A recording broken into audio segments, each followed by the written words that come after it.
Ikaze kuri Hospitality TV, tubashimira kuba mudukurikira.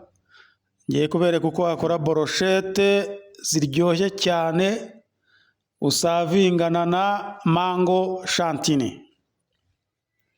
Iyi ni brochette biryoshye cyane ariko ukumva ifite uburyohe, harimo n'agasukari ko muri mango chantini. Ubundi iyi brochette isavingwa na mango chantini, kugira ngo uyikora muri ubu buryo bukurikira. Ufata beef file cyangwa se file y'inka, warangiza ukayikatamo uducube ukadukoramo brochette. Hanyuma twa ducube ukatumarinetinga mu mavuta, umunyu na black pepper. Wamara kutumarinetinga ashira nk'iminota 20 watumarinetinze, ukatwotsa ku ipanu ukaza kudufinishinga mu ifuru. Hanyuma mango chantini ni mango ukatamo uducube nk'utu ngutu, warangiza ugashyiramo coriander ziri chopped, hanyuma ukaza gushyiramo na lemon juice.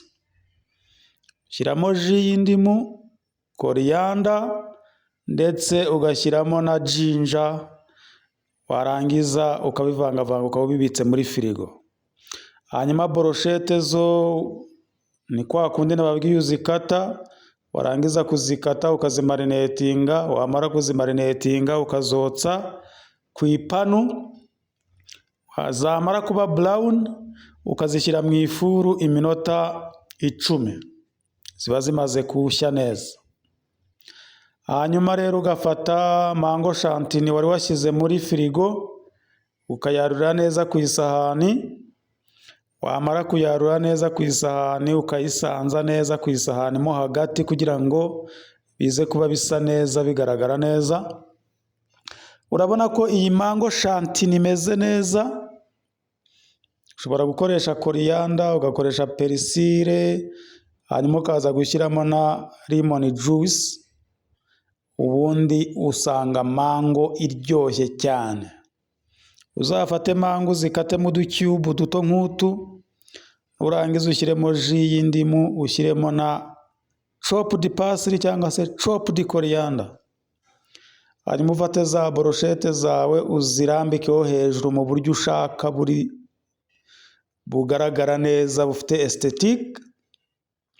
Hanyuma nurangiza ufate utundi dukoriyanda wacopinze two kuganishinga, uduspreadingeho hejuru cyangwa se utunyanyagizeho hejuru gutya, kugira ngo bise neza. Hanyuma nurangiza uzaba urangije gukora beef skewer on mango chantini. Ubundi dish yawe ukaba urayirangije, iraryoshye cyane. Mujye muyikora muyihereza abakiriya bishime, babakubite tip. Murakoze cyane kuba mukurikira Hospitality TV. Tubashimira cyane kuba mudukurikira, muri abafatanyabikorwa beza. Abakoze subscribe, Imana babumugisha, n'abatarayikora namwe muyikore. Dukomeze twike guteka kinyamwuga nk'uko twabibemereye, kandi namwe mudutere courage murayikinga aya mavideo, muduha ibitekerezo muri comment, kugira ngo dukomeze kubaka Hospitality family iri strong. Murakoze cyane rero.